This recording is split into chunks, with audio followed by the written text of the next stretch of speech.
ये long radio waves हो गए। लॉन्ग रेडियो वेव्स के बाद फिर रेडियो वेव्स आएंगे। ठीक, रेडियो वेव्स तुम्हारे एफएम एएफ ये सब दिया हुआ है, ये फ्रीक्वेंसी मॉड्यूलेशन होता है। ठीक है, आगे देखो रेडियो वेव्स के बाद माइक्रोवेव्स, माइक्रोवेव्स के बाद आईआर, आईआर बोलने का मतलब इंफ्रारेड। उसके बाद फिर यहाँ पे जो तुमको कलरफुल दिख रहा है, ये छोटा सा जो पार्ट, क्लियर, ये जो छोटा सा पार्ट है, इसी को जूम करके यहाँ पे बताया है। इसमें क्या लिखा हुआ है? Visible spectrum. यही लाइट हम लोग देख सकते हैं, इसी वजह से इस स्पेक्ट्रम को, स्पेक्ट्रम बोलने का मतलब ग्रुप ऑफ डिफरेंट वेवलेंथ के तुम्हारे इलेक्ट्रोमैग्नेटिक वेव्स। प्लैंक आकर के ये बोलता है कि जो इलेक्ट्रोमैग्नेटिक रेडिएशंस होते हैं, ये कंटीन्यूअस एनर्जी के फॉर्म में आगे नहीं आते हैं, ये डिस्क्रीट फॉर्म में आगे बढ़ते हैं। डिस्क्रीट फॉर्म में बोलने का मतलब टुकड़े टुकड़े में। अगर वेव को बनाओ टुकड़े में तो ये एग्जिस्ट नहीं करेगा, क्योंकि वेव अगर यहाँ पे एक टुकड़ा ये बनाए हुए हैं और दूसरा टुकड़ा ये बनाए हुए हैं, तो दोनों ही वेव जो है ये डिफरेंट हो जाएंगे और दोनों ही वेव प्रोड्यूस करने वाले जो सोर्सेज होंगे ये भी तुम्हारे अलग अलग। एक सोर्स से ये वेव प्रोड्यूस होगा, दूसरे सोर्स से ये वेव प्रोड्यूस होगा। अच्छा, calculate and compare the energies of two radiations, one with wavelength 800 picometre and the other with wavelength 400 picometre. PM लिखा हुआ है, बोलने का मतलब पिकोमीटर, और पिको का मतलब होता है 10 to the power -12। ठीक है, 10 to the power -12। क्वेश्चन में क्या बोल रहा है? कंपेयर करने के लिए बोल रहा है कि दो जो एनर्जीज है, जो कि इतने वेवलेंथ वाले रेडिएशन और इतने वेवलेंथ वाले रेडिएशन निकल करके आ रहे हैं, उनके बीच में कोरिलेशन बताना है। क्लियर? ठीक है, देखो सॉल्व करने का तरीका, शॉर्टकट लगा दें क्या? शॉर्टकट लगाते, देखो ध्यान से सारे वैल्यू। ठीक है भाई, चलो एक बार ऑनलाइन वाले एक बार देख लो तो ऑडियो और वीडियो क्लैरिटी देख लो, ठीक है या नहीं है? अच्छा, क्लियर, गुड, वेरी गुड। ठीक है भाई, देखो आगे। हाँ, जितने लोगों ने टेस्ट अटेम्प्ट कर लिया बहुत बढ़िया भाई, नंबर बहुत बढ़िया है सभी का, जितना एक्सपेक्ट किया हुआ तो उतना आ चुका है। मतलब तुमको ज्यादा नहीं, थोड़ा सा और फोकस होकर के अपना तैयारी करना है। ठीक है, ज्यादा मतलब कि अगर इतना भी ले आए हो मार्क्स तो भी तुम्हारे लिए अभी बहुत है। वो भी नेगेटिव मार्किंग का क्वेश्चन दिया हुआ था, तो बहुत बढ़िया। थोड़ा सा बस दिमाग में एक चीज बिठाते हुए तुम क्वेश्चन सॉल्व करना, एक्यूरेसी बस मेंटेन करते हुए चलना। एक्यूरेसी जितना मेंटेन करोगे तुम्हारा मार्क्स उतना बेहतरीन आने वाला रहेगा भाई, क्योंकि नेगेटिव मार्किंग है। ज्यादा से ज्यादा क्वेश्चन अटेम्प्ट करने के चक्कर में अपना बनाया हुआ जो सही क्वेश्चन है उसके भी मार्क्स गंवा बैठोगे। इससे बढ़िया है थोड़ा सा हाथ को पीछे खींचना है। बोलने का मतलब जिसके बारे में बिल्कुल भी कुछ भी नहीं पता उसको सॉल्व करने का कोशिश मत करना। क्लियर? ठीक है, तो मार्क्स बहुत बढ़िया है।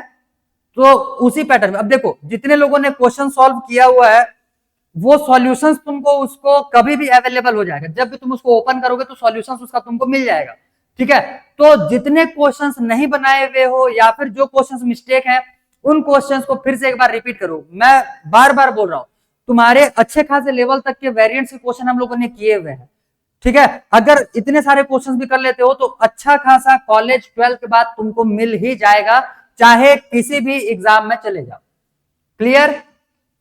तो इतना थोड़ा सा ध्यान देना है।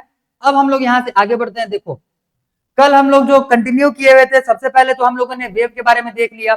वेव के बारे में जितना कुछ हम लोगों ने देखा हुआ था, ठीक, उसके सारे टर्म्स के बारे में देख लिए। कल एक चीज छूट गया था भाई, उसको पहले लिख लो। कल एक चीज छूट गया था, एक टर्म और, वेव नंबर।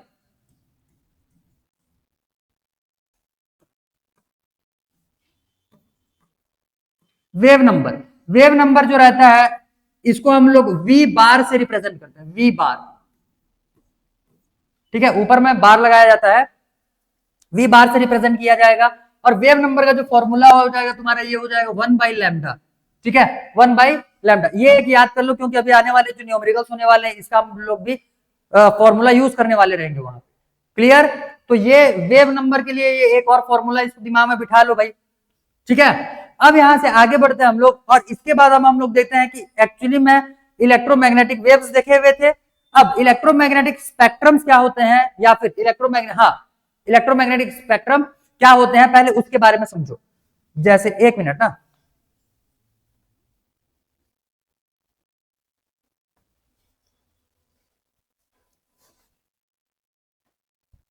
देखो स्पेक्ट्रम बोलने का मतलब, अच्छा पहले स्पेक्ट्रम छोड़ो, पहले तो लाइट को ही समझो। जैसे देखो, लाइट जो होता है, जो हम लोग देख पाते हैं, ऐसे टोटल 7 विजिबल रेज है। ठीक है, ऐसे टोटल 7 विजिबल रेज है। अभी उसको अगर अलग से देखोगे तो जो 7 विबग्योर जो पढ़े हुए रहते हो वही विबग्योर मान करके चलो कि टोटल 7 ही कलर्स है। 7 जो कलर रहेंगे, अब पिछले साल में भी उसके बारे में थोड़ा मोड़ा डिटेल पढ़े हुए रहोगे और उसके पहले में भी थोड़ा मोड़ा डिटेल पढ़े हुए रहोगे कि ये जो कलर्स होते हैं ये उस इलेक्ट्रोमैग्नेटिक वेव के फ्रीक्वेंसी और उसके वेवलेंथ पे डिपेंड करेगा। ठीक है, ये जो कलर्स होते हैं ये फ्रीक्वेंसी और वेवलेंथ पे डिपेंड करते हैं। जैसे पिछले साल क्लास 10th में जब लाइट वाले चैप्टर को किया गया था, उसमें से रेड कलर दूर से दिखता है। दूर से क्यों दिखता है भाई? क्योंकि उसका जो वेवलेंथ होता है वो ज्यादा होता है। वेवलेंथ ज्यादा है, बोलने का मतलब उसका फ्रीक्वेंसी जो है ये कम हो जाएगा। क्लियर। और दूसरा जैसे ब्लू कलर ले लिया या फिर वॉयलेट कलर ले लिया, तब के केस में वो दूर से ज्यादा दिखेगा नहीं, क्योंकि उसका फ्रीक्वेंसी ज्यादा है और उसका जो वेवलेंथ है ये बहुत कम है, तो वो ज्यादा दूर तक जाता नहीं, तो ज्यादा दूर से वो दिखेगा नहीं। दूसरा चीज, फ्रीक्वेंसी ज्यादा होने की वजह से ब्लू कलर जो है वो ज्यादा हार्म पहुंचाता है। जैसे ब्लू लाइट फिल्टर लगाया जाता है, मोबाइल हो, टीवी हो, आजकल के आने वाले सभी चीजों में। ये जो तुमको सामने बोर्ड दिख रहा है इसमें भी ब्लू लाइट फिल्टर लगाया हुआ है। ब्लू लाइट फिल्टर बोलने का मतलब वो ब्लू लाइट का जो हाई फ्रीक्वेंसी वाले वेव्स आते रहे उसको ये रोक देता है। रोकने का मतलब उसको रोके, क्योंकि फ्रीक्वेंसी ज्यादा होने की वजह से वो हमारे आंखों को थोड़े से हार्म पहुंचाते हैं, इसी वजह से ब्लू लाइट फिल्टर लगाए जाते हैं। ठीक है, तो जो कलर्स होते हैं, जो कलर्स होते हैं, कलर्स डिपेंड करता है किस पे, किसी भी इलेक्ट्रोमैग्नेट, जैसे कोई सा भी अगर विजिबल रे लेकर के चलोगे तो उस रे के फ्रीक्वेंसी और वेवलेंथ पे। क्लियर ये? ठीक, आगे देखो। तो जो कलर्स होते हैं ये फ्रीक्वेंसी और वेवलेंथ पे ये डिपेंड करेंगे। ठीक है, तो समझो जितने भी टाइप के डिफरेंट डिफरेंट वेवलेंथ हो या फिर फ्रीक्वेंसी, इनके असेंडिंग या फिर डिसेंडिंग ऑर्डर में इन्हीं इलेक्ट्रोमैग्नेटिक वेव्स को अरेंज करके जो हम लोग लिखते हैं, इसी को बोला जाता है इलेक्ट्रोमैग्नेटिक स्पेक्ट्रम।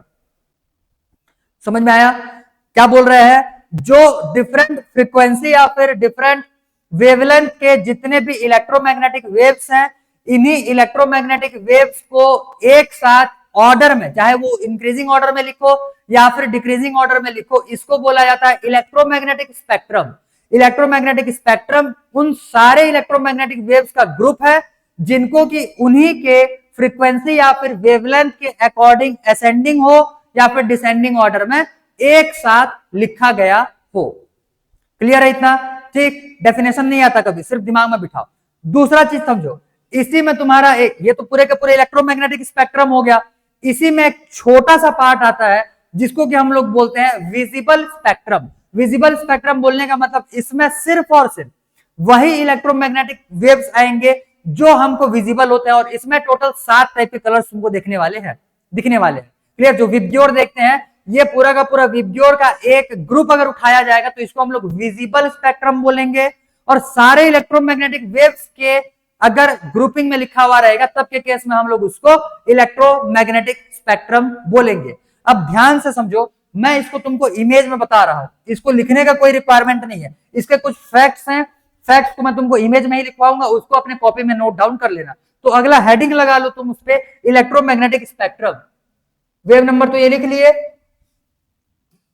नेक्स्ट हेडिंग लगा लो भाई, इलेक्ट्रोमैग्नेटिक स्पेक्ट्रम।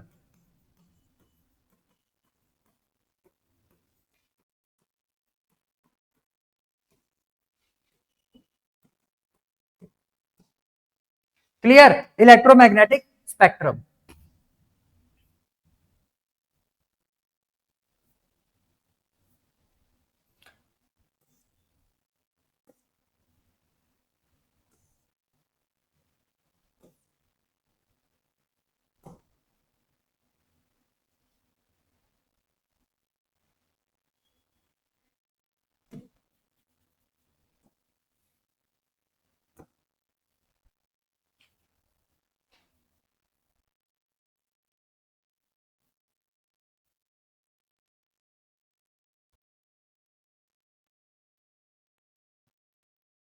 ठीक, ये तो इमेज कल हम लोगों ने देख लिया था, ये सारा कुछ हो चुका था। आज ये क्या बोलना चाहिए, वो जो न्यूटन का एटॉमिक थ्योरी आया हुआ था, न्यूटन ने जो न्यूटन का जो पार्टिकल थ्योरी आया हुआ है, ठीक है, कॉर्पस्कल्स जो बोला जा रहा था, उसमें से इसमें लिखा हुआ है कि जब कॉर्पस्कल्स रहते हैं तो ये उनके पास एनर्जी तो होता है बट वो मासलेस होते हैं, उनके पास मास नहीं होता। क्लियर? ये भी डिफाइन किया हुआ था, अगर तुमको दिख जाए तो देख लो भाई। हाँ, क्लियर है? ये है इलेक्ट्रोमैग्नेटिक वेव जो कल मैंने तुमको बताया हुआ था। ठीक, इसमें से ब्लू कलर में जो दिख रहा है वो तुम्हारे इस वाले प्लेन में आगे बढ़ रहा है, और रेड कलर में जो दिखाया हुआ है वो इस वाले प्लेन में आगे बढ़ रहा है, और दोनों के प्रोपगेशन का जो डायरेक्शन है वो सीधा है। बोलने का मतलब दोनों ही, तीनों ही direction of propagation, electric field, magnetic field, तीनों ही इस वेव में, इस इलेक्ट्रोमैग्नेटिक वेव के रिप्रेजेंटेशन में एक दूसरे के परपेंडिकुलर होते हैं। ठीक है, परपेंडिकुलर हो जाएंगे। नेक्स्ट, ये है इलेक्ट्रोमैग्नेटिक स्पेक्ट्रम।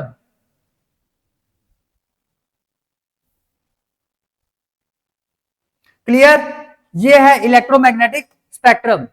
अब देखो इसमें जो है, इसमें इलेक्ट्रोमैग्नेटिक वेव को बताया गया, कैसे रिप्रेजेंट किया गया पहले देखो, ये ठीक ठाक तरीके से दिख रहा है, इसमें समझ लो, फिर एनसीईआरटी का जो डायग्राम है उसको इसके बाद में उसमें और थोड़ा सा क्लैरिटी आएगा। देखो ध्यान से, यहाँ पे रेडियो लिखा हुआ है, एक सेकंड, यहाँ पे रेडियो लिखा हुआ है, यहाँ पे माइक्रोवेव लिखा हुआ है, ये इंफ्रारेड, ये लाइट जो भी है ये विजिबल रेज के लिए, ये अल्ट्रावायलेट बोलने का मतलब यूवी रेज जो कि सन से आते हैं, उसके बाद एक्स रेज, उसके बाद गामा रेज। तो सबसे ज्यादा देखो ये जो ऑर्डर लिखा हुआ है, ये सारे के सारे ऑर्डर फ्रीक्वेंसी के इंक्रीजिंग ऑर्डर में है। बोलने का मतलब इसका फ्रीक्वेंसी सबसे कम, इसका फ्रीक्वेंसी उससे ज्यादा, इसका फ्रीक्वेंसी उससे ज्यादा, इसका ऐसे करते हुए आगे बढ़ा हुआ है। और वेवलेंथ के डिक्रीजिंग ऑर्डर में लिखा, क्योंकि फ्रीक्वेंसी अगर इंक्रीजिंग है तो फिर वेवलेंथ डिक्रीजिंग ऑर्डर में आ जाएगा, सिंपल सी बात। इसका वेवलेंथ सबसे ज्यादा रेडियो वेव, ठीक, इसका वेवलेंथ उससे ज्यादा, इसका वेवलेंथ उससे ज्यादा, इस हिसाब से ये वेवलेंथ में लिखा हुआ है। अब ध्यान दो, सबसे ज्यादा वेवलेंथ का होता है रेडियो, और ध्यान से समझो वेवलेंथ जिसका जितना ज्यादा होता है वो उतने ज्यादा दूर तक वो ट्रेवल करके जा सकता है। तो जो मोबाइल के सिग्नल वगैरह आते हैं, क्लियर, जो हमारे टीवी के सिग्नल तो भाई सैटेलाइट से सीधे आ जाते हैं। अगर किसी के घर में डीटीएच वगैरह लगा हुआ है, डायरेक्ट टू होम वाले सर्विस, जिसमें कि घर के छत के ऊपर में एक छतरी लगाया जाता है, ठीक, वहां से सिग्नल सीधा तुम्हारा सैटेलाइट से आ रहा है, तो उतने दूर से अगर कोई वेव तुम्हारे इतना डिस्टेंस कवर करते हुए पहुंच रहा है, बोलने का मतलब उसका वेवलेंथ जो है ये बहुत ज्यादा होगा, ठीक है। तो उन सब में रेडियो वेव्स का यूज किया जाता है, जो टीवी के सिग्नल्स आते हैं, जो रेडियो के सिग्नल्स आते हैं, उन सब में रेडियो वेव्स का यूज किया जाता है। उसके बाद आते हैं माइक्रोवेव, जैसे माइक्रोवेव ओवन हो गया जिसमें कि खाना वगैरह बनाया जाता है, वो तुम्हारा हो जाएगा माइक्रोवेव। उसमें से जो वेव्स निकलते हैं वो हो जाते हैं माइक्रोवेव्स, और माइक्रोवेव्स वाइब्रेशन प्रोड्यूस करते हैं, जिसके वजह से उसमें एनर्जी रिलीज होता है, और जो भी सब्सटेंस अंदर में रखे हुए रहते हैं वो हीट होता है उसमें, क्लियर। इसके बाद फिर आ जाएगा इंफ्रारेड, ये बहुत ज्यादा डिस्टेंस तक ट्रेवल नहीं कर पाते। इंफ्रारेड के बारे में अगर जानना चाहो तो फिर मोबाइल का जो, सॉरी मोबाइल नहीं, घर में जो टीवी का एसी या जो कुछ भी है जिसका भी रिमोट रहेगा वो इंफ्रारेड होता है, उसमें इंफ्रारेड से वो सिग्नल को ट्रांसमिट करता है, इंफ्रारेड रे से, क्लियर। तो रिमोट का सिग्नल, अभी इसको तो खुद भी एज्यूम कर सकते हो कितने दूर से रिमोट का जो सिग्नल रहता है ये कैच कर लेता है, क्लियर। वैसे ही धीरे धीरे, और विजिबल रेंज उससे भी कम रेंज आ जाएगा, ठीक। ऐसे करते हुए ये धीरे धीरे करके आगे बढ़ा हुआ है। कोई डाउट इतना इसमें नहीं, क्लियर। आगे देखो, इसके हिसाब से अगर देखेंगे तो तुम्हारे लिए काम का है वैल्यूज याद करना, तुम्हारे लिए काम का है वैल्यूज याद करना, ठीक। अब ध्यान से पहले सुन लो, जो तुमको पहले बोला जा रहा है ध्यान से पहले सुन लो। पिछले साल में, बोलने का मतलब क्लास 10th में, जब हम लोग फोटोसिंथेसिस का चैप्टर कवर किए हुए थे, तो फोटोसिंथेसिस के चैप्टर में मैंने तुमको वहां पे बताया हुआ था कि जो लाइट एब्जॉर्ब होते हैं प्लांट्स के द्वारा, ठीक है, वो 400 नैनोमीटर से लेकर के 700 नैनोमीटर के आसपास का मैंने तुमको लेने के लिए बोला था। उतने नैनोमीटर के बीच में जो विजिबल रेज आते हैं उनको क्या करता है, प्लांट एब्जॉर्ब करता है, क्लियर। अब ध्यान दो, यहां पे पहले वेवलेंथ के हिसाब से देख लेते हैं, फ्रीक्वेंसी को छोड़ो, वेवलेंथ के हिसाब से देख लेते हैं। तो ध्यान से देखो, 10⁻⁻16 मीटर, ये 10⁻⁻14 मीटर, 10⁻⁻12 मीटर, ऐसे करते हुए यहाँ पे क्या लिखा हुआ है 400, और यहाँ पे ये क्या लिखा हुआ है 700। अब ये जो पार्ट है, जैसे ये गामा रेज हो गया, उधर से वेव, पिछले वाले डायग्राम से ये उल्टा है, पिछले वाले डायग्राम में लॉन्ग रेडियो वेव्स जो थे वो इस साइड में थे, और इस वाले डायग्राम में लॉन्ग रेडियो वेव्स इस साइड में है। तो इसमें चेंज किया हुआ है, थोड़ा सा एज्यूम कर लेना, ठीक है। पिछले वाले में उल्टा था, इसमें रेडियो वेव्स को इधर से लेकर के आ रहा है, और पिछले वाले में रेडियो वेव्स को इधर से लेकर के गया हुआ था। ये एनसीईआरटी में तुमको यही डायग्राम देखने के लिए मिलेगा। ध्यान दो, ये रेडियो वेव्स हो गया, रेडियो वेव्स के बाद ये लॉन्ग रेडियो वेव्स हो गया, लॉन्ग रेडियो वेव्स के बाद फिर रेडियो वेव्स आएंगे, ठीक। रेडियो वेव्स में तुम्हारे एफएम, एएम ये सब दिया हुआ है, ये फ्रीक्वेंसी मॉड्यूलेशन होता है, ठीक है। आगे देखो, रेडियो वेव्स के बाद माइक्रोवेव्स, माइक्रोवेव्स के बाद फिर आईआर, आईआर बोलने का मतलब इंफ्रारेड। उसके बाद फिर यहाँ पे जो तुमको कलरफुल दिख रहा है, ये छोटा सा जो पार्ट है, क्लियर, ये जो छोटा सा पार्ट है इसी को जूम करके यहाँ पे बताया है। इसमें क्या लिखा हुआ है, विजिबल स्पेक्ट्रम। यही लाइट हम लोग देख सकते हैं, इसी वजह से इस स्पेक्ट्रम को, स्पेक्ट्रम बोलने का मतलब ग्रुप ऑफ डिफरेंट वेवलेंथ के तुम्हारे इलेक्ट्रोमैग्नेटिक वेव्स, ठीक। तो इतने वेवलेंथ के जो इलेक्ट्रोमैग्नेटिक वेव्स होते हैं ये हमको विजिबल हो जाते हैं, तो इसी को विजिबल स्पेक्ट्रम बोला गया है। और पूरा यहां से लेकर के यहां तक का अगर बात करो तो ये सारे के सारे हो जाएंगे इलेक्ट्रोमैग्नेटिक स्पेक्ट्रम, क्योंकि सारे के सारे वेव्स क्या है, तुम्हारे इलेक्ट्रोमैग्नेटिक वेव्स है, क्लियर। तो ये क्या हो जाएंगे इलेक्ट्रोमैग्नेटिक स्पेक्ट्रम। और स्पेसिफिक इस रेंज की बात करोगे तो ये हो जाएगा तुम्हारा विजिबल स्पेक्ट्रम। विजिबल स्पेक्ट्रम का तुम्हारा लेंथ जो है या फिर ये जो एक्सपेंड हुआ है ये 400 नैनोमीटर, ये नैनोमीटर है, से लेकर के 700 नैनोमीटर तक ये एनसीईआरटी के बुक में दिया हुआ है। बाकी एक्यूरेट वैल्यू देखोगे तो इसको तुमको डिफरेंट डिफरेंट बुक्स में डिफरेंट डिफरेंट देखने के लिए मिलता है। मैं इसका तुमको एक वो वैल्यू बता रहा हूं जो तुमको मेजर जगह पे देखने के लिए मिलेगा। क्लियर है?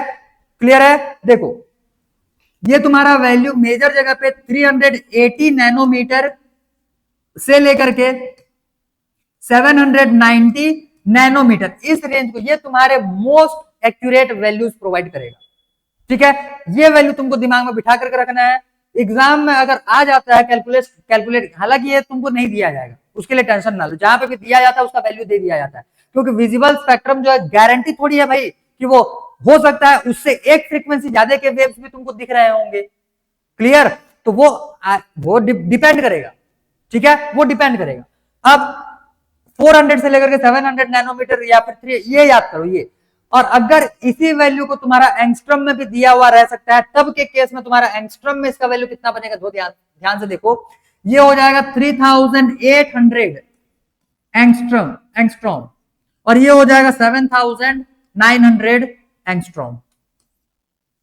क्लियर? दोनों ही यूनिट्स में वैल्यूज याद रखो। ये कहां से कहां तक का रेंज है बोलने से, ये सिर्फ और सिर्फ विजिबल स्पेक्ट्रम का रेंज है। ये सिर्फ और सिर्फ विजिबल स्पेक्ट्रम का रेंज है। और अगर पूरे इलेक्ट्रोमैग्नेटिक का रेंज देखोगे तो ये कुछ भी हो सकता है। कितने हम लोग एक स्पेसिफिक वैल्यू तक लिए, अब भाई सारे के सारे वेव्स को नापा कौन है? यूनिवर्स में बहुत सारे वेव्स चल रहे हैं, ठीक, तो उनमें सारे वेव्स को लेकर के मेजरमेंट थोड़ी किया हुआ है। जितने वेव्स का डेटा हमारे पास अवेलेबल है उसमें से मैक्सिमम लेंथ है जो वो हो जाएगा लॉन्ग रेडियो वेव्स का। लॉन्ग रेडियो वेव्स का यूज हम लोग बहुत दूर तक सिग्नल भेजने के लिए, जैसे प्लैनेटरी सिग्नल भेजने के लिए यूज करते हैं। ठीक है, जैसे यहां से हम लोग को मार्स तक सिग्नल भेजना है, यहां से हम लोग को मून तक सिग्नल भेजना है, यहां से हम लोग को वो बड़े वाले सैटेलाइट जो कि 36,000 किलोमीटर ऊपर रहते हैं, ठीक है, इनके बारे में ग्रेविटी वाले चैप्टर में हम लोग पढ़ेंगे, सैटेलाइट्स के बारे में। ठीक, तो वहां तक अगर सिग्नल भेजना है तो ये सारे के सारे लॉन्ग रेडियो वेव्स यूज किए जाते हैं। लॉन्ग रेडियो वेव्स में हमारे पास टीवी के पास जो सिग्नल आता है ये भी लॉन्ग रेडियो वेव, सैटेलाइट से जो सिग्नल आते हैं ये भी लॉन्ग रेडियो वेव से आते हैं। और रेडियो वेव्स जो रहते हैं ये अलग अलग ट्रांसमिशन टावर लगे रहते हैं। क्लियर? तो ट्रांसमिशन टावर का यूज करते हुए इन रेडियो वेव्स को ट्रांसमिट किया जाता है। क्लियर है? जैसे हमारे यहाँ पे अभी जहां पे तुम हो वहां पे तुमको दिल्ली का भी रेडियो सिग्नल मिल जाएगा, और वो जो दिल्ली का रेडियो सिग्नल है वो अलग अलग जगह पे टावर्स बने हुए रहते हैं, वही रेडियो टावर्स होते हैं, और वही रेडियो जो वेव्स होते हैं उसको एक प्लेस से दूसरे प्लेस ट्रांसमिट करते हुए दिल्ली से लेकर के पूरे हमारे प्लेस तक लाने का काम करेंगे। क्लियर इतना? ठीक है, ये दोनों वैल्यूज दोनों ही यूनिट्स में याद रखना भाई, एक नैनोमीटर में भी दूसरा एंगस्ट्रॉम में भी, दोनों इंपॉर्टेंट है, एंगस्ट्रॉम और नैनोमीटर दोनों। क्लियर? दूसरा चीज ऑर्डर लिखो, ये तुम्हारे लिए इंपॉर्टेंट है, ऑर्डर तुमको याद रहना चाहिए। सबसे ज्यादा वेवलेंथ, ये वेवलेंथ का सबसे ज्यादा वेवलेंथ ऐसे लिखो, ऐसे, या तो वेवलेंथ के अकॉर्डिंग लिखो, वेवलेंथ के इंक्रीजिंग ऑर्डर में लिख लो, इसी ऑर्डर में लिख लो, तो वेवलेंथ के इंक्रीजिंग ऑर्डर में लिखो। एक काम करो, वेवलेंथ के डिक्रीजिंग ऑर्डर में लिखो, ज्यादा सुटेबल होगा। वेवलेंथ का डिक्रीजिंग ऑर्डर बोलने का मतलब सबसे ज्यादा वेवलेंथ जिसका होगा पहले वो, फिर एक एक करके पीछे आओ। तो वेवलेंथ के डिक्रीजिंग ऑर्डर में क्या हो जाएगा, सबसे पहले आ जाएगा लॉन्ग रेडियो वेव्स। क्लियर? इससे इसका वेवलेंथ सबसे ज्यादा, इसका वेवलेंथ सबसे ज्यादा, ठीक। इससे कम किसका हो जाएगा, रेडियो वेव। इससे कम किसका हो जाएगा, माइक्रोवेव। इससे कम किसका हो जाएगा, इंफ्रारेड। इंफ्रारेड इसके बाद हो जाएगा विजिबल रेज, ये विजिबल रेज होते हैं। Clear? Visible raise, visible raise के बाद ये आ जाएगा यूवी रेज। तो इस हिसाब से किसी भी एक ऑर्डर में अपने सुटेबिलिटी के हिसाब से एक ऑर्डर बना लो, चाहे फ्रीक्वेंसी को ले लो या फिर वेवलेंथ, जो भी लेना चाहो ले सकते हो। एक ऑर्डर तुमको याद रहेगा, दूसरे वाले ऑर्डर वैसे भी बता दूंगी, ठीक। तो या तो फ्रीक्वेंसी का ऑर्डर लो या फिर वेवलेंथ का ऑर्डर लो, और जो भी ऑर्डर लेकर के इसको एक इंक्रीजिंग या डिक्रीजिंग ऑर्डर में पहले लिख लो भाई, बहुत इंपॉर्टेंट, बहुत इंपॉर्टेंट। ऑब्जेक्टिव्स वगैरह में ये पूछा जाता है। रेंज तुमको किसी का नहीं पूछा जाएगा, मोस्टली अगर पूछा जाता है तो फिर तुमको ये लेना है। क्लियर? ये लेना है, मतलब विजिबल रेज का पूछा जाता है, ठीक है, तब के केस में ये ले लेना। जल्दी नोट डाउन करो, जल्दी आगे बढ़ना है फिर। डन, गुड, वेरी गुड, ठीक है। तो ये तो हो गया तुम्हारे electromagnetic spectrum. Clear, electromagnetic spectrum में बस तुमको इतना ही देखना था। इसके बाद के जो टॉपिक होंगे, अब हम लोगों का थोड़ा सा यहां से नया चीज अब इंट्रोड्यूस करने वाले हैं, तो ध्यान से अब एक एक चीजों को समझते हुए चलना। क्लियर है, अब नया चीज हम लोग स्टार्ट करने वाले हैं। कहां गया भाई image, wait,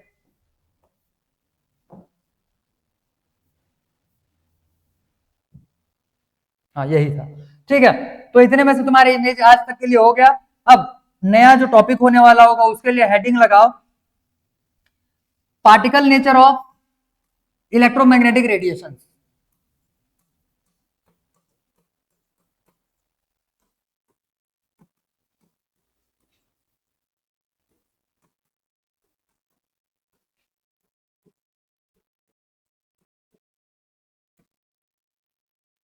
particle nature of electromagnetic radiations, इसके लिए ये जो थ्योरी लेकर के आया था वो था Max Planck.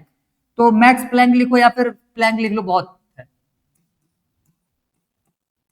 Planks quantum theory,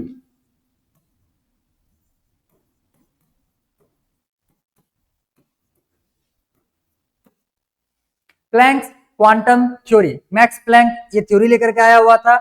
इसके थ्योरी को क्वांटम थ्योरी बोला गया। हाँ भाई, ऑनलाइन में हो सारे के सारे, वॉइस अगर थोड़ा भी ऊपर नीचे होता है, कभी कभी बीच में वॉइस डिस्टॉर्ट हो जाता है, मे बी एक माइक में थोड़ा सा प्रॉब्लम है। अब मुझे ये नहीं समझ में आता कि कौन से वाले माइक में प्रॉब्लम है। तुम्हारा क्लास जिसमें भी माइक में थोड़ा भी डिस्टॉर्शन दिखेगा, आवाज थोड़ा मोड़ा ऊपर नीचे हो जाएगा, भाई तुरंत बता देना, ताकि मैं कम से कम आइडेंटिफाई कर लूं कौन से माइक में प्रॉब्लम है। क्लियर, तो वॉइस में अगर कोई प्रॉब्लम नहीं है तो बहुत बढ़िया, तुम्हारा क्लास सही माइक से हो रहा है। 10th वाले अक्सर चिल्लाते हैं। Particle nature of electromagnetic radiation, ये जो लेकर के आया हुआ था साइंटिस्ट वो था मैक्स प्लैंक। अब थोड़ा सा मैं वापस से रिकॉल करवाता हूं पिछले वाले क्लासेस को। पार्टिकल नेचर बताने वाला ये पहला साइंटिस्ट नहीं था, इससे पहले न्यूटन ने उसको बता दिया था। न्यूटन ने सारे पार्टिकल्स को कॉर्पस्कल्स बोला था, बट उसने बहुत ज्यादा थ्योरी उसके लिए नहीं दिया हुआ था, जो कि आगे आने वाले कुछ रिसर्चेस या कुछ एक्सपेरिमेंट्स में एप्लीकेबल ही नहीं हुए, ठीक है, प्रॉपर वैल्यू ही प्रोवाइड नहीं करते थे। जैसे कि मैंने तुम लोग को पिछले वाले में बताया था, जैसे डिफ्रैक्शन ऑफ लाइट हो गया, इंटरफेरेंस ऑफ लाइट हो गया, तो इसके लिए हाइगन आया। हाइगन ने फिर उसके वेव नेचर को आइडेंटिफाई किया और बताया कि इलेक्ट्रोमैग्नेटिक रेडिएशन जो रहते हैं ये वेव्स होते हैं, ठीक है। हालांकि उसने सिर्फ और सिर्फ ये लाइट को बताया था कि वेव होता है। उसके बाद फिर और मैक्सवेल आएगा, उसने इलेक्ट्रोमैग्नेटिज्म बहुत ज्यादा रिसर्च किया हुआ था। तो मैक्सवेल ने फाइनली बताया कि इलेक्ट्रोमैग्नेटिक वेव जितना अभी हम लोगों ने देखा हुआ है, इलेक्ट्रोमैग्नेटिक वेव्स ये सारे के सारे, सॉरी इलेक्ट्रोमैग्नेटिक रेडिएशन ये सारे के सारे वेव फॉर्म में अपीयर होते हैं। क्लियर, और उस टाइम पे जितने एक्सपेरिमेंट्स हो रहे थे वो सारे कुछ मोस्टली एक्सपेरिमेंट जो थे ये वेव नेचर से आराम से सेटिस्फाई हो गए, ठीक है, वेव नेचर से आराम से एक्सप्लेन हो गए, वेव नेचर से आराम से वो डिफाइंड हो गए।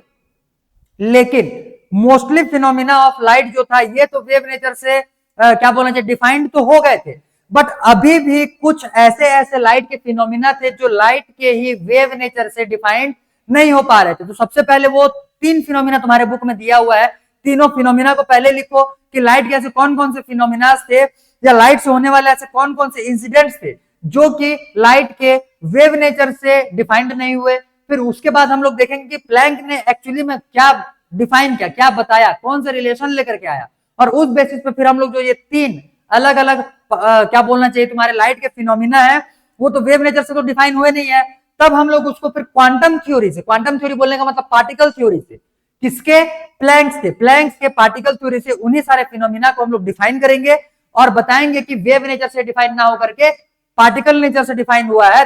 तब जो इलेक्ट्रोमैग्नेटिक रेडिएशंस है इनके वेव नेचर के साथ साथ एक और नेचर का पता चलेगा तुम्हारा, जो हो जाएगा तुम्हारा पार्टिकल नेचर, और यहीं से फिर डिफाइन होता है लाइट का डुअल नेचर, एक हो जाएगा वेव नेचर और एक हो जाएगा पार्टिकल नेचर। क्लियर इतना, ठीक। वेव नेचर के बारे में हम लोग पढ़ चुके हैं, अब पार्टिकल नेचर को पूरा डिफाइन कर लेते हैं, फिर हम लोग लाइट के डुअल नेचर को एक्सप्लेन कर देंगे। आगे देखो भाई, particle nature of electromagnetic radiation बोल रहा है इसको लेकर के आया था इस वजह से कि जो कुछ कुछ फिनोमिना थे वो पार्टिकल वेव नेचर से डिफाइंड नहीं हुए। तो लिखो इसमें certain phenomena of light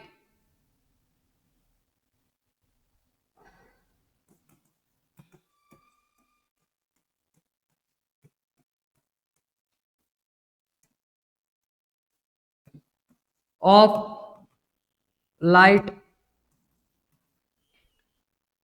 still cannot be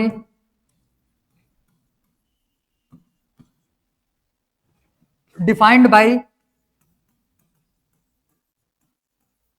wave nature of electromagnetic radiation.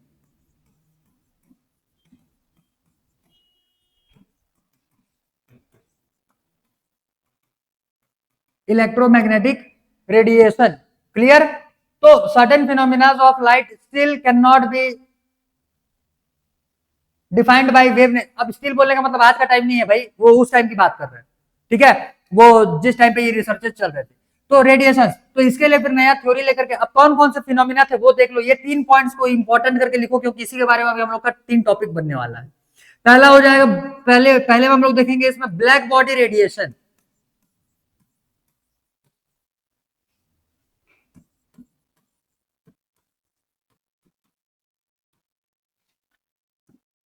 ठीक, पहले में हम लोग देखेंगे इसमें black body radiation.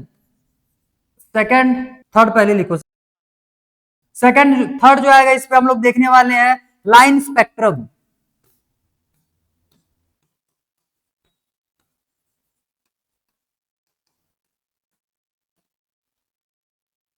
Clear?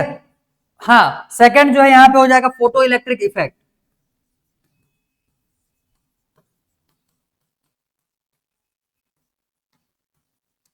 Clear? तो ये 3 फिनोमिना जो थे ये लाइट के वेव नेचर से डिफाइंड नहीं हो पा रहे थे, इसके लिए नया थ्योरी लाया जाएगा मैक्स प्लैंक के द्वारा।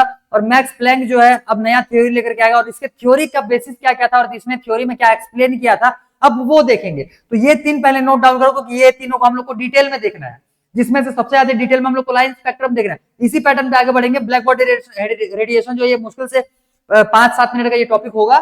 फिर फोटो इलेक्ट्रिक इफेक्ट, ये अच्छा खासा लेंथी है और उससे भी ज्यादा लेंथी मिल जाएगा तुमको लाइन स्पेक्ट्रम। बहुत ही बेसिक लेवल के साथ मैं तीनों ही टर्म्स को, जिसमें से इसका गारंटी मैं अभी नहीं दे पाऊंगा कि ये तुमको पहली ही बार में समझ में आ जाए। बाकी ये दोनों बहुत बेसिक से हम लोग क्लियर करने वाले हैं, बहुत बेसिक से डिफाइन करेंगे, बहुत बेसिक से इसको मैं एक्सप्लेन करने वाला हूं। तो ये दोनों बहुत अच्छे से समझ में आ जाएगा। एक चीज के लिए थोड़ा सा पेशेंस बना लेना, ये अगर अभी समझ में नहीं आया तो आगे के चैप्टर में समझ में आने वाला होगा जब इसको हम लोग आगे के चैप्टर में डील करेंगे। क्लियर? और बहुत ज्यादा उतना इंपॉर्टेंट है नहीं क्योंकि यहां से जो बहुत डीप क्वेश्चन पूछा नहीं जाता।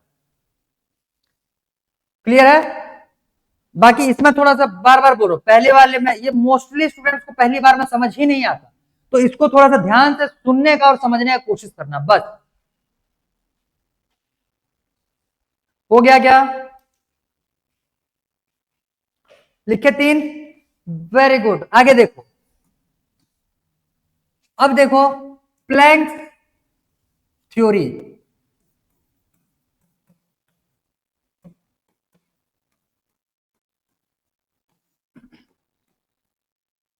प्लैंक्स थ्योरी, अब ध्यान दो यहां पे, पिछले वाले में जब हम लोगों ने इसके लिए इलेक्ट्रोमैग्नेटिक रेडिएशन के लिए वेव थ्योरी देखा हुआ था, पिछले वाले टॉपिक में हम लोगों ने वेव थ्योरी देखा हुआ था, वेव थ्योरी हम लोगों ने कवर किया हुआ था, उसी से कुछ फिनोमिना जो थे वो सेटिस्फाई नहीं हुए तो फिर पार्टिकल थ्योरी लाया गया है।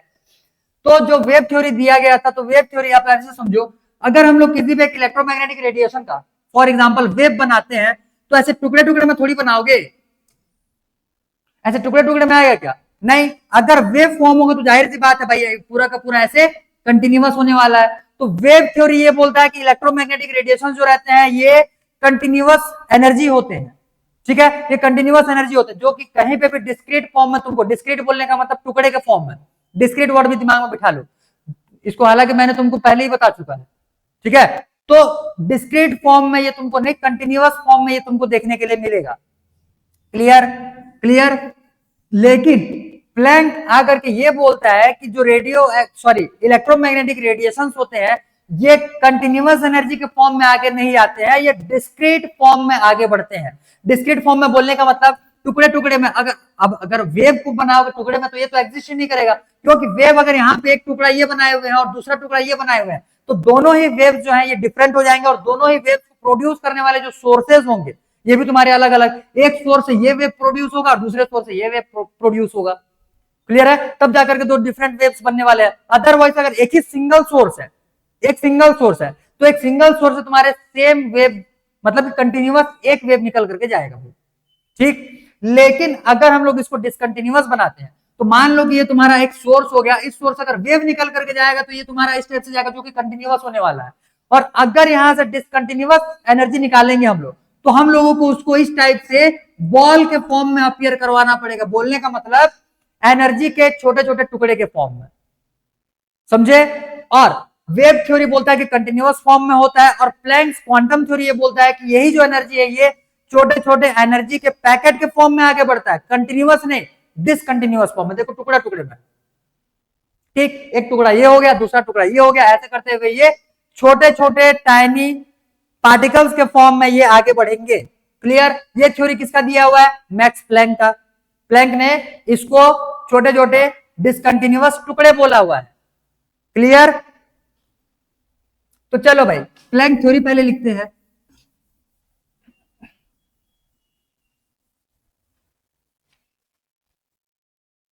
पहले में ये क्या बोल रहा है कि electromagnetic radiations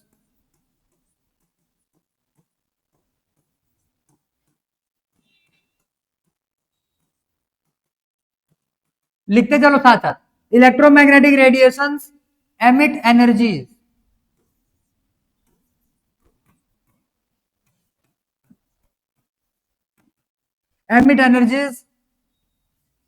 in discontinuous form।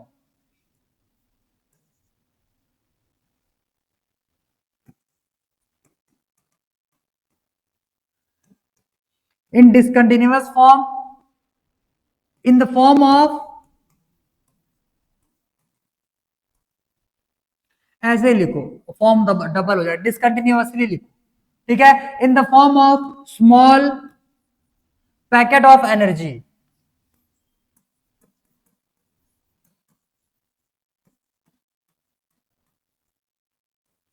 In the form of small packet of energy. इन्हीं स्मॉल पैकेट ऑफ एनर्जीज को बोला जाता है quanta and are known as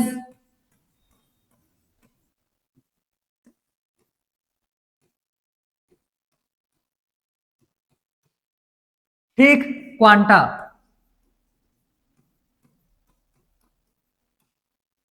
clear? इन्हीं सारे डिस्क्रीट छोटे छोटे जो एनर्जी के पैकेट्स हैं इनको बोला जा रहा है क्वांटा। तो क्वांटा जो वर्ड है ये तुम्हारे सारे इलेक्ट्रोमैग्नेटिक वेव्स के लिए यूज होता है, सॉरी इलेक्ट्रोमैग्नेटिक रेडिएशंस के लिए यूज होता है। क्लियर? पहले इलेक्ट्रोमैग्नेटिक रेडिएशंस वेव के फॉर्म में एनर्जी रिलीज करता था, अब इस थ्योरी के हिसाब से इलेक्ट्रोमैग्नेटिक रेडिएशंस तुम्हारे पार्टिकल के फॉर्म में, छोटे छोटे पार्टिकल के फॉर्म में एनर्जी रिलीज कर रहा है, जिसको कि हम लोग बोल रहे हैं क्वांटा। क्लियर? सारे इलेक्ट्रोमैग्नेटिक वेव्स के लिए क्वांटा बोलने का मतलब छोटा पैकेट ऑफ एनर्जी हो जाएगा। लेकिन अगर इसी क्वांटा स्पेसिफिक वर्ड को लाइट के लिए यूज किया जाए, for light, these packets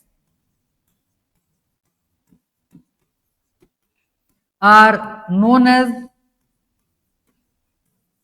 photons। Clear?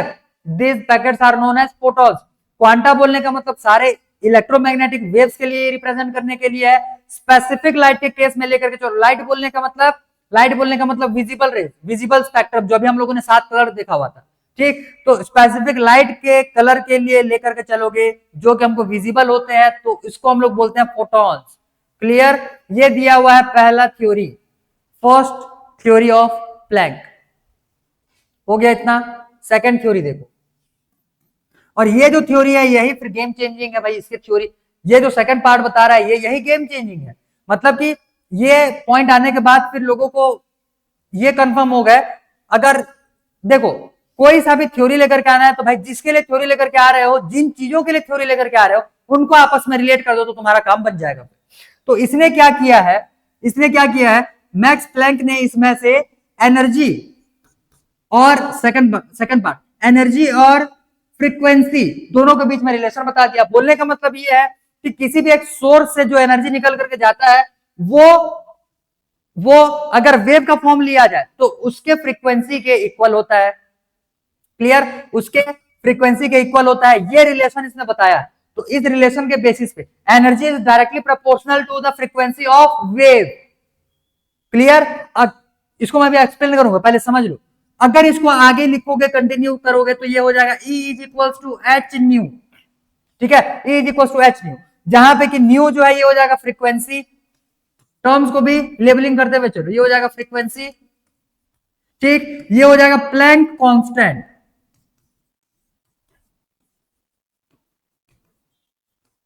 Planck constant, और ये हो जाएगा तुम्हारा energy of the radiation.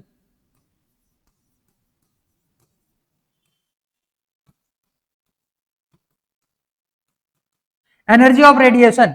Clear, values तुमको यहां पे दो याद रखने हैं। प्लैंक कांस्टेंट के मैं दो वैल्यूज लिख रहा हूं, दोनों को रट्टा मार लेना। सबसे पहले वैल्यू हो जाएगा यहाँ प्लैंक कांस्टेंट का 6.626 multiply by 10 to the power may be -24 होता है, मे बी देखेंगे अभी, ये पावर में थोड़ा सा मेरे को कंफ्यूजन है। ठीक है, 6.626 इंटू 10 टू द पावर -24 एक वैल्यू ये तुमको याद रखना है, ये हो जाएगा तुम्हारा जूल सेकंड में, यूनिट के साथ। ठीक, सेकंड सेकंड वैल्यू जो तुमको याद रखना है ये हो जाएगा 3.99 multiply by 10 to the power -12। ये 24 या 34 है, मे बी 34 है, ये 34 है, अभी 34 लिखे रहो, फिर इसको कंफर्म करवाते हैं। -34। क्लियर, और ये हो जाएगा 3.99 multiply by 10 to the power -12। Unit important है भाई, यूनिट ये हो जाएगा किलो जूल सेकंड पर मोल। किलो जूल सेकंड पर मोल, और ये है तुम्हारा जूल सेकंड में। मेनली मतलब कि मेजर क्वेश्चन में हम लोग ये वैल्यू, ऊपर वाले वैल्यू को लेकर के चलेंगे। ये एच के वैल्यूज है, एच इक्वल्स टू और h equals to Planck constant के दो values with different two units. ठीक है, लिखो जल्दी लिखो, यहां तक का फटाफट लिखो, जल्दी लिखो जल्दी। इसके बाद फिर एक पॉइंट और है, उसको भी आगे बढ़ाएंगे। फिर वैल्यूज भाई एकदम दिमाग में बिठाते हुए चलो, न्यूमेरिकल्स क्वेश्चन में जरूरी नहीं है कि तुमको उनके वैल्यूज दिए ही जाएंगे। ठीक है, हाँ, अगर पिछले पढ़ चुके हो तो ये वैल्यू एक बार कंफर्म कर लेना, क्योंकि -34 में हल्का सा मेरे को डाउट हो रहा है। चलो -34 ही होता है मे बी, जिसको दिख जाए तो ठीक, नहीं दिखेगा तो -34 लेकर के सॉल्व करो। अभी अब क्वेश्चन सॉल्व करेंगे तो वो अच्छे से याद आ जाएगा एक बार। हालांकि मैं 99% श्योर हूं कि -34 होता होगा। क्लियर है, चलो भाई ये वैल्यूज लिखो तो जल्दी जल्दी फटाफट।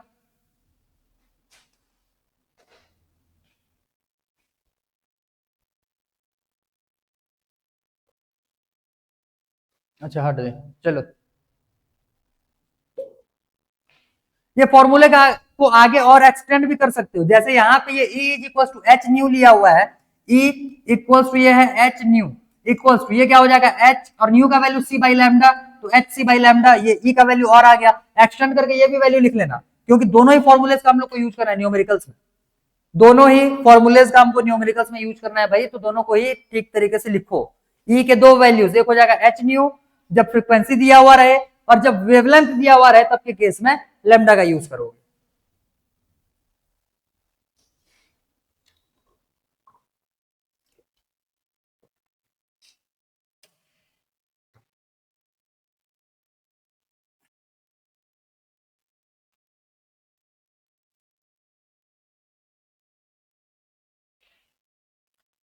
क्लियर,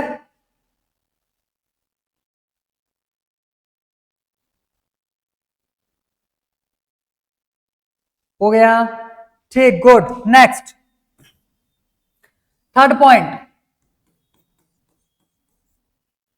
टोटल एनर्जी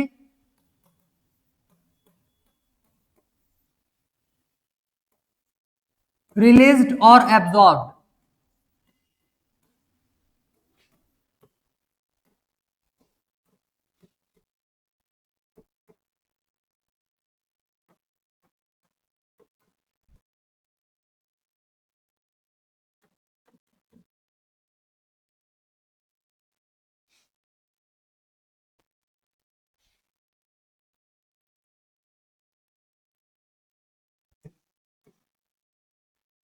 और absorbed is E equals to n h nu, where n is the n equals to 1 2 3 4 लिख लो भाई, ठीक है। वेयर n इक्वल्स टू इतना हो जाएगा, ये हो जाएगा टोटल एनर्जी जो रिलीज होता है। दूसरा चीज, अगर एक मोल एनर्जी का बात करता है तो ये जो n लिखे हुए हैं, n की जगह पे एवोगैड्रो नंबर ले लेना, ठीक है। एक मोल एनर्जी जो रिलीज करवाना है तो उसपे n की जगह पे एवोगैड्रो नंबर ले लेना, ठीक है। बोलेगा कि 1 मोल पार्टिकल एनर्जी के पार्टिकल्स जो होंगे उसमें 1 मोल एनर्जी के जो पार्टिकल्स होंगे उसमें टोटल कितना एनर्जी होगा। तब के केस में एनर्जी का, एक पार्टिकल का एनर्जी का वैल्यू h न्यू से आ जाएगा। अगर n निकालना है, कितने पार्टिकल्स निकले हुए हैं, वो total energy of the body हो जाएगा। तीसरा, अगर एक मोल बोलता है, फॉर 1 मोल लिख ही देते हैं यहां पे, फॉर 1 मोल क्या आ जाएगा, E equals to Avogadro number बोलने का मतलब Na और H न्यू, ये हो जाएगा तुम्हारा एक और फॉर्मूला। तो टोटल 3 पॉइंट्स में प्लैंक्स थ्योरी जो है ये एक्सप्लेन हो गया, ठीक है। 3 पॉइंट्स में प्लैंक्स थ्योरी एक्सप्लेन हो गया। लिखो लिखो जल्दी लिखो, इसके बाद सीधा न्यूमेरिकल्स पे उतरने हैं।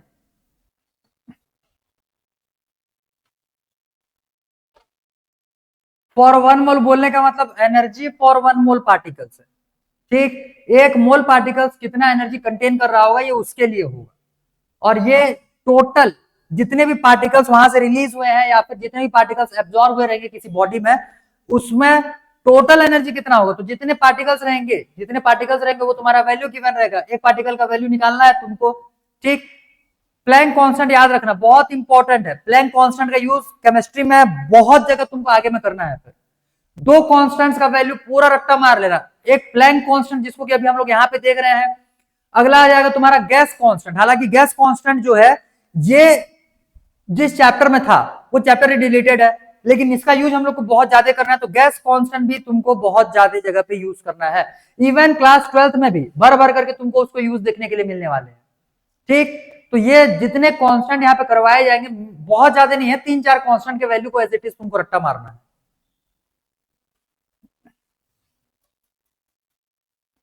जैसे फिर चैप्टर ग्रेविटेशन वाले चैप्टर में पहुंचेंगे तो फिर वहां पे तुमको ग्रेविटेशनल कांस्टेंट दिखेगा, यूनिवर्सल ग्रेविटेशनल कांस्टेंट दिखेगा। क्लियर हो गया क्या? Done, good. अब यहां से आगे देखते हैं हम लोग कुछ न्यूमेरिकल्स।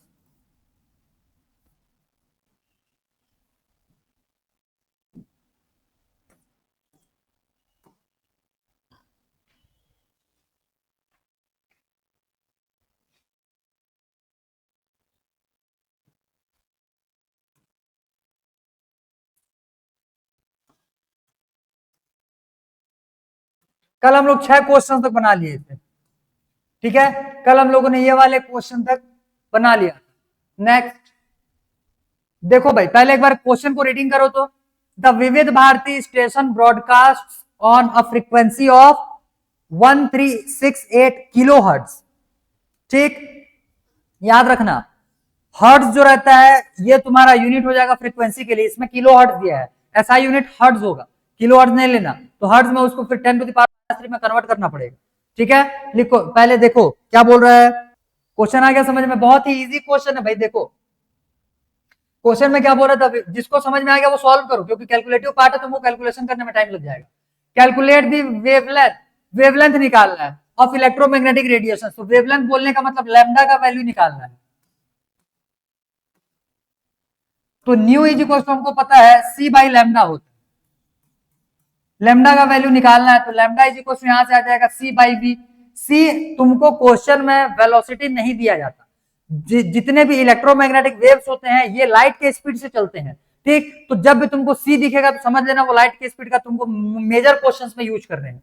तब के केस में सी का वैल्यू यहां से कितना हो जाएगा, 3 multiply by 10 to the power 8 metre पर सेकेंड, डिवाइड बाई वी का वैल्यू कितना, वी का वैल्यू वेवलेंथ, अच्छा न्यू न्यू, ये न्यू है, न्यू का मतलब फ्रीक्वेंसी, फ्रीक्वेंसी का वैल्यू लिखो यहां से, ये हो जाएगा 1368 multiply by 10 to the power metre पर second. Wait wait wait wait, hertz, ठीक, अब इसको अगर सॉल्व करोगे तो पहले एक काम करते, इसको 3000 बना लिए, ये हो जाएगा 10 टू द पावर 5, ये +3 है, किलो दिया हुआ है, 10 टू द पावर +3 हर्ट्ज, तो ये 10 टू द पावर 8 - 3 हो जाएगा, 8 - 3 आ गया 5 तुम्हारा, और डिवाइड बाई 3000 बाई 1368, इसको आप डिवाइड दो 1300, ये हो जाएगा 2 जा 1 9.3, ये आसपास में कुछ आएगा भाई 219.3। पूरा सॉल्व करने के बाद इसको सॉल्व करो, इसको जब डिवाइड दोगे तो ये 2.193 समथिंग कुछ आने वाला है, इंटू 10 टू द पावर 2 बचेगा फिर। क्लियर? अच्छा, इसमें से 2 इधर गया है ना, वेट वेट वेट, ये 5 नहीं, ये 2 बन जाएगा 10 टू द पावर 2, क्योंकि पहले पावर 3 इसमें 3 जीरो लगा दिए तो 10 टू द पावर 5 हो गया, 10 टू द पावर 5 में से 10 टू द पावर 3, 5 में से 3 जाएगा तो बचेगा 2। ठीक, इसको सॉल्व करोगे ये आ जाएगा तुम्हारा 2.193, आसपास में कुछ आने वाला होगा, फिर मल्टीप्लाई बाय 100 कर देना है तो ये हो जाएगा तुम्हारा 219.3। लिखो, वेवलेंथ है, जल्दी मीटर में आएगा, metre. Done, good, very good. Next देखो क्वेश्चन क्या बोल रहा है, पहले पढ़ो। A sodium street light gives off yellow light that has a wavelength of 589 nanometre, what is the frequency of this light. बहुत ही इजी क्वेश्चन, फ्रीक्वेंसी का वैल्यू निकालना है, डायरेक्ट तुम्हारा आंसर आ जाएगा। फ्रीक्वेंसी का value nu is equal to c by lambda, सीधा nu equals to c divide by lambda. ठीक है, न्यू का वैल्यू हम लोग को फाइंड आउट करना है, सी का वैल्यू हो जाएगा 3 multiply by 10 to the power 8, और लैम्डा का वैल्यू क्वेश्चन में दिया हुआ है 589 नैनोमीटर। बोलने का मतलब ये हो जाएगा 589 multiply by 10 to the power -9। Clear? Multiply by 10 to the power -9। अब सॉल्व कर दो इसको, ये हो जाएगा ऊपर चला जाएगा 9 + 8, ये हो जाएगा 17, 17 में से 3 जीरो इधर ले आएंगे, ये हो जाएगा 3000 multiply by 10 to the power 14 और डिवाइड बाई 589, ये हो जाएगा 5 जा तो जाएगा ही जाएगा, फिर 0.0 और 9। ठीक है, 5.09 समथिंग कुछ आएगा, 10 टू द पावर 14 क्या निकालना था, फ्रीक्वेंसी, हर्ट्ज। क्लियर? इतना वैल्यू आएगा, इसको सॉल्व करके निकालना। जल्दी लिखो, जल्दी जल्दी लिखो। Done, good, very good. Next पढ़ो, क्वेश्चन पढ़ो एक बार, क्या बोल रहा है। all the closest approach the distance between Mars and Earth is found to be 58 million kilometer, million kilometer दिया है। when the planets are at this closest distance, how long would it take to send a radio message from a space probe of Mars to Earth। ठीक है, मतलब Mars से लेकर के अर्थ तक भेजने के लिए क्या पूछ रहा है, how long would it take. बोलने का मतलब टाइम कितना लगेगा ये बोल रहा है। ठीक है, टाइम कितना लगेगा इसमें ये बोल रहा है, अप्रोक्सीमेट टाइम निकालना है। तो ट्राई, कोशिश करो, कोशिश। टाइम पीरियड वाला इसमें कौन सा फॉर्मूला यूज करोगे पहले वो आइडेंटिफाई करो, जो फॉर्मूला यूज करने वाले हो पहले वो आइडेंटिफाई करो। देख लो, पिछले वाले जब कॉन्सेप्ट तुमको बता रहे थे वेव्स को लेकर के, वहीं पे मैंने तुमको speed is equal to distance divide by time का फॉर्मूला यूज करके क्वेश्चन बनवाया था। मतलब फॉर्मूला एक इक्वेशन लेकर के आए हुए थे, एक फॉर्मूला बनाए हुए थे, बस वही फॉर्मूला यूज कर दो भाई। यहाँ पे speed is equal to distance by time हो जाएगा। डिस्टेंस क्वेश्चन में गिवन है, स्पीड हमको पता है क्योंकि ये एक इलेक्ट्रोमैग्नेटिक वेव है, तो इसका स्पीड कितना हो जाएगा, लाइट के स्पीड के इक्वल। टाइम निकालना है तुमको, तो सीधा सीधा फॉर्मूला यूज करेंगे हम लोग, speed equals to distance by time. Clear? Time जो है ये टाइम पीरियड है, टाइम पीरियड को ही मान लो। तो टी इज इक्वल टू यहां से हो जाएगा distance divide by speed. Distance कितना दिया हुआ है, 58 मिलियन किलोमीटर। मिलियन किलोमीटर बोलने का मतलब 58 और मिलियन का बोलने का मतलब 10 to the power 6। Abbreviation of 10 हम लोग पढ़े हुए हैं, उसको भी भेजे में अच्छे से बिठा करके। और ये किलोमीटर है, हमको चेंज करना है मीटर में। डिवाइड बाय सेकंड, स्पीड कितना हो जाएगा, 3 multiply by 10 to the power 8। ठीक, metre per second equal to, इसको मीटर में चेंज करो, ये हो जाएगा 58 multiply by 10 to the power 9 divide by 3 multiply by 10 to the power 8। ठीक है, ये मीटर और ये मीटर पर सेकंड। मीटर से मीटर कैंसिल हो जाएगा, सेकंड ऊपर चला जाएगा, इसका यूनिट बन जाएगा 10⁻8 और 9, ये हो जाएगा 10, और इसको डिवाइड दो, कितना आएगा ये 3 1 जा 19 3 जा 57 होता है, ठीक, 1 बचेगा 19.3, तो ये हो गया 19.33 मल्टीप्लाई बाई 10 इक्वल्स टू, ये हो जाएगा 193.3, ठीक है, मल्टीप्लाई बाई 10, और ये सेकंड्स, आंसर 193.3।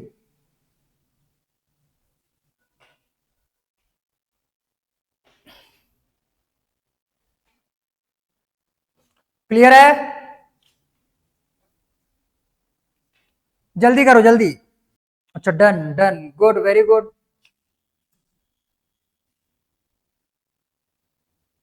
नेक्स्ट, अच्छा, calculate and compare the energies of two radiations, one with wavelength 800 picometre and the other with wavelength 400 picometre. PM लिखा हुआ है, बोलने का मतलब पिकोमीटर, और पिको का मतलब होता है 10⁻12, ठीक है, 10⁻12। क्वेश्चन में क्या बोल रहा है, कंपेयर करने के लिए बोल रहा है कि दो जो एनर्जीज है जो कि इतने वेवलेंथ वाले रेडिएशन और इतने वेवलेंथ वाले रेडिएशन से निकल करके आ रहे हैं, उनके बीच में तुमको रिलेशन बताना है। क्लियर? ठीक है, देखो सॉल्व करने का तरीका, शॉर्टकट लगा दें क्या? शॉर्टकट लगाते हैं, देखो ध्यान से।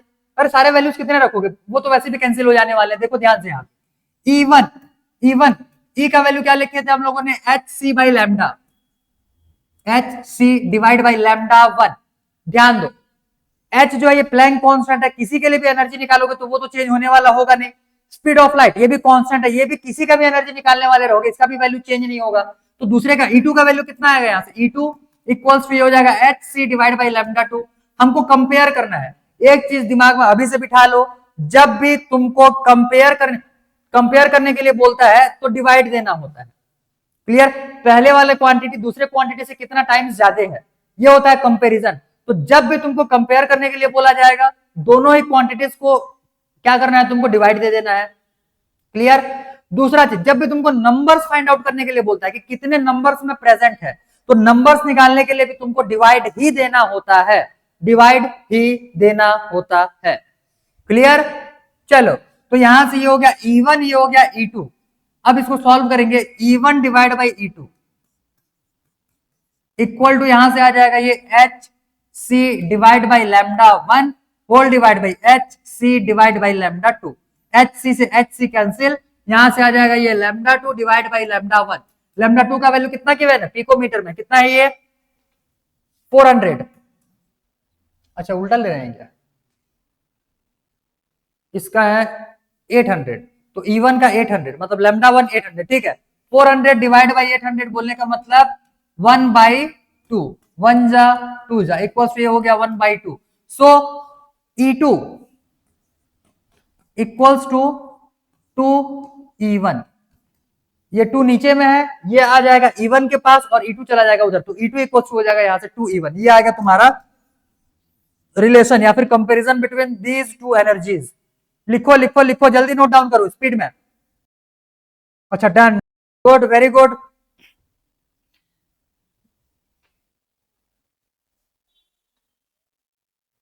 ठीक ठीक, हाँ वेट, इसको भी बताएंगे भाई, रुको रुको, सब कुछ बताएंगे, थोड़ा सा बस पेशेंस रखो, सब कुछ आ जाएगा।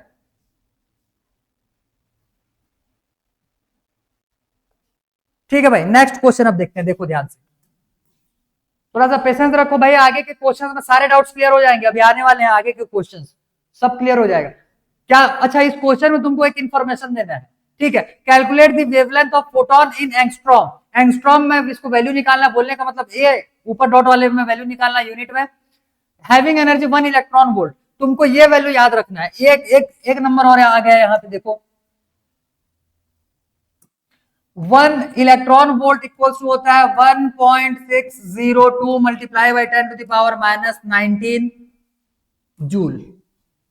ठीक है, इलेक्ट्रॉन वोल्ट्स में हम लोग को एनर्जी का यूनिट नहीं लेना होता, हम लोग को जूल में मोस्टली प्लेसेस में लेना होता है। ये वैल्यू भी एकदम अच्छे से याद कर लो, क्योंकि अभी आने वाले टॉपिक में नील बोर का जब एटॉमिक मॉडल देखेंगे, वहीं पे हम लोग को इलेक्ट्रॉन वोल्ट को जूल में कन्वर्ट करना आना चाहिए, क्योंकि वहां से रिलेटेड क्वेश्चन भी आएंगे फिर। ठीक है, तो इसको लिख लो, ये वैल्यू लिख लो।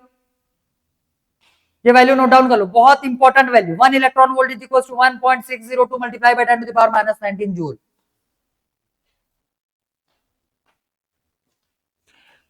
चैप्टर जैसे मैं अभी कंप्लीट कर दिया, अगर बुक निकालते हो गलती से भी तो ये जो वैल्यूज हम लोग लिखते हुए चल रहे हैं इसको एक बार कंफर्म करते हुए आगे बढ़ना। मेरे पास कोई सोर्स यहाँ पे है नहीं, यहाँ पे मैं वैल्यूज हो सकता है कि हड़बड़ी में, हालांकि अब तक के जितने वैल्यूज दिखाए उतने में मैं कंफर्म हूं कि वो एकदम 100% राइट है। क्लियर? आगे आने वाले टाइम में हो सकता है कि किसी एक कांस्टेंट या किसी एक स्पेसिफिक वैल्यू को लिखाने में हड़बड़ी के चक्कर में मैं थोड़ा सा मिस्टेक कर डालूं, तो तुम ये थोड़ा सा इंश्योर कर लेना कि जब भी बुक खोलो सारे कांस्टेंट सारे वैल्यूज को एक बार मैच कर लो कि एक्यूरेट हम लोगों ने लिखा हुआ है या नहीं लिखा हुआ है। ठीक है? अब ये क्वेश्चन तुम्हारे लिए इजी बन जाएगा। अब इसमें तुमको डायरेक्ट फॉर्मूला यूज करना है। बोल रहा है calculate the wavelength of photon, photon का वेवलेंथ निकालना है जिसमें कि तुमको एनर्जी का वैल्यू यहाँ पे मिल गया। क्लियर? तो E is equal to c by lambda वाले फॉर्मूले से निकाल लेना। लैम्डा का वैल्यू निकालना है, वेवलेंथ, सी का वैल्यू तुमको पता है और E का वैल्यू यहां से आ गया ये एनर्जी का। ठीक है? चलो भाई, ये तुम्हारा होमवर्क में चला जाएगा। इसको नोट डाउन कर लो, क्वेश्चन को ही नोट डाउन कर लो। मैं इसका आंसर भले लिख देता हूं यहाँ पे कि इसका आंसर एक्चुअल में कितना आएगा। ठीक है? इसका आंसर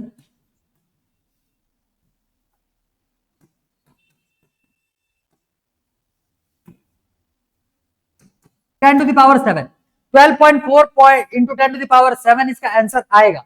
बट हमको इसका आंसर लेना है एंगस्ट्रॉम। अब चेंज कैसे करते हैं देखो, अगर इसको तुम, ये तो आ गया 10 टू द पावर 7 मीटर में आ गया।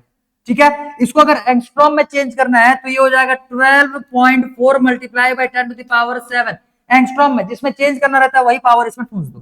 क्या हो जाएगा ये? Multiply by 10 to the power minus 10। तो ये एंगस्ट्रॉम में चेंज हो जाएगा 12.4 multiply by 10 to the power, एक सेकेंड,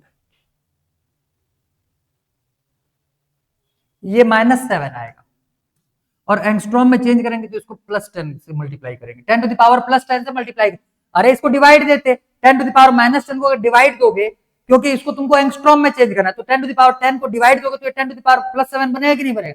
ये तुम्हारा नेगेटिव में आ रहा होगा आंसर फाइनल। तो ये हो जाएगा 10 टू द पावर कितना? 3। अब ये जो मीटर है, मीटर तुम्हारा चेंज हो जाएगा एंगस्ट्रॉम में भी आंसर यही है। फिर भी एक बार कैलकुलेट कर, तरीका मैंने बता दिया। एंगस्ट्रॉम में चेंज करने 10 टू द पावर -10 को डिवाइड दोगे। ठीक है? डिवाइड दोगे, ऊपर जाएगा 10 टू द पावर +10 बन जाएगा। सॉल्व करने के बाद जो भी 10 का पावर बचेगा उसी में तुमको एंगस्ट्रॉम लगा देना है। क्लियर है इतना? लिखो लिखो लिखो जल्दी। इसका आंसर में भी यही हो जहां तक मुझे याद आ रहा है, फिर भी एक बार कंफर्म कर लेना। ठीक है? चलो गुड। नेक्स्ट, 1 2 3 4 5 क्वेश्चन और है, सिमिलर टाइप्स के क्वेश्चन है। मैं अभी इसको ग्रुप में भेज दे रहा हूं। ठीक, अभी जस्ट क्लास खत्म होने के बाद मैं इसको ग्रुप में भेज दे रहा हूं। सारे क्वेश्चंस जितने बन गए बहुत बढ़िया, मतलब जितने को बना लिए उसको उतार लिए, जितने बचे हुए हैं उसको एक बार घर में ट्राई करना। 5 क्वेश्चंस बचे हुए हैं, डाउट आएगा तो आगे इसको कंटिन्यू, क्योंकि सिमिलर टाइप के भाई 3 फॉर्मूले देखे हुए, उन्हीं में से कोई सा यूज करना है तुमको। ठीक है? तो सिमिलर टाइप के हैं, एक बार देख लेना, बन जाए बहुत बढ़िया, नहीं बनेगा तो फिर उसको कल क्वेश्चन मेरे को ग्रुप में ही पहले पूछ दिए रहना। ठीक, तब मेरे को आइडेंटिफाई है, उसी क्वेश्चन को फिर मेरे को निकालना भी तो पड़ेगा फिर। ठीक है? तो फिर ग्रुप में उसी क्वेश्चन को डाउट में पूछ लिए रहना। कल उसको मैं कंटिन्यू कल मैं उसको सॉल्व करवा दूंगा और साथ साथ फिर हम लोग आगे में इसमें कंटिन्यू करेंगे। ठीक है भाई? चलो आज के लिए क्लास इतना ही करना है, आज थोड़ा सा काम भी आ गया, तो आज के लिए इतना ही करके इसको एंड करते हैं।